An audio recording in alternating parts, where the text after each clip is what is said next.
Daarnaast blijkt uit onderzoek dat antisemitisme en homofoob geweld welig tieren onder Marokkanen. De legitimatie voor deze ellende, de islam. Verzoekt de regering haar angstige en politiek correcte houding ten aanzien van de islam te laten varen en de negatieve invloed van deze kwaadaardige ideologie die moet worden tegengegaan, verzoekt de regering de islam zoveel mogelijk uit Nederland te bannen en gaat over tot de orde van de dag. That was me back then. This is me now.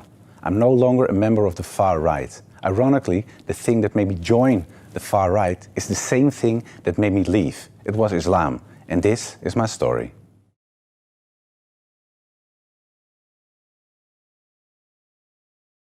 My name is Joram van Klaveren and I'm a former member of the Dutch Parliament who represented the Party for Freedom, the anti-Islamic nationalist party of Geert Wilders.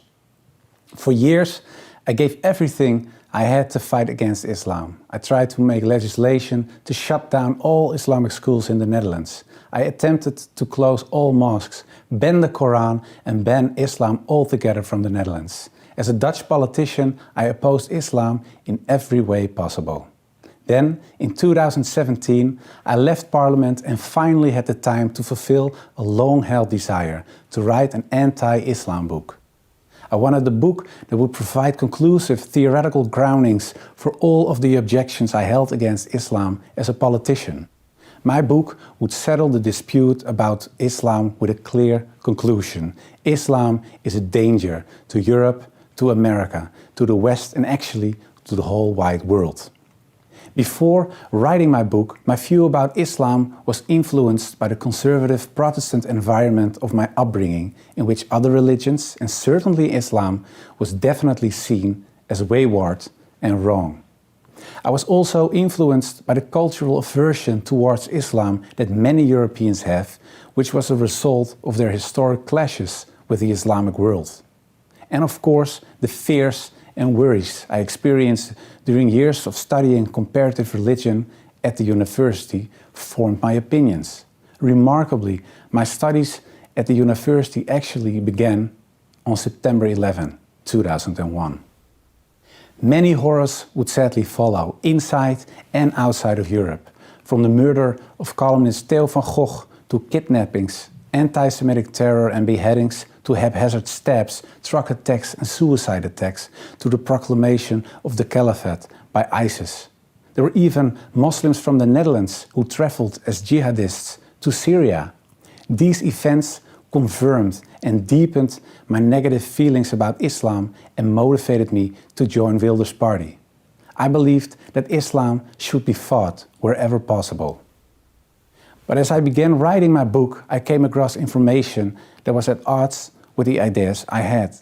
I learned that many of my ideas about Islam, stated by Orientalists, far-right Westerners, and even Islamic extremists, had little or no basis in historical Islam. My research often presented me with context and interpretations that were very different from those I had propagated for years in politics. A more nuanced image of Islam slowly developed in my mind.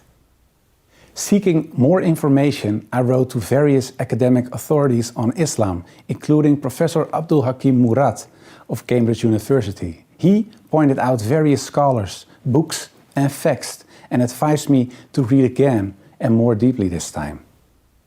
One by one, my objections to Islam vanished. Islam was no longer a religion that promoted violence, hatred and anti-Semitism, or a religion that categorized women and non-believers as inferior humans and stridently opposed democracy. Slowly, my perspective of Islam was changing. I also received surprisingly satisfying Islamic answers to my existing Christian questions about specific dogmas, such as the Trinity, the sacrifice of Christ, and original sin. All that I was learning about Islam influenced my work on the book in such a way that it began to take on the character of a personal search for God. During this search, the person of Prophet Muhammad raised the most questions with me. Who was this man? A deceiver, an antichrist, or was he truly, as Muslims believe, the last prophet of God? I started to read again about his life, but now without the previous biases I had.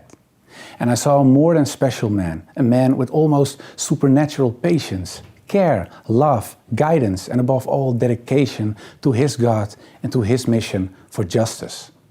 The arguments against his person and against his prophethood disappeared as I made a comparison with Old Testament prophets. In fact, I now understood what the 19th century historian Thomas Carlyle meant when he wrote, "The lies which well-meaning zeal has heaped around this man Muhammad are disgraceful to ourselves only." Like all radical ideologies, the far right is toxic too. It presents a reality that strips away all nuance. It answers real problems with lies, and it fights against a religion, Islam, that is not the enemy. The real enemies are a deficit of empathy and ignorance, like the great philosopher Socrates already said. So let us read, study and learn.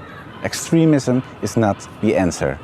My name is Joram van Klaveren for the Emir Stein Center.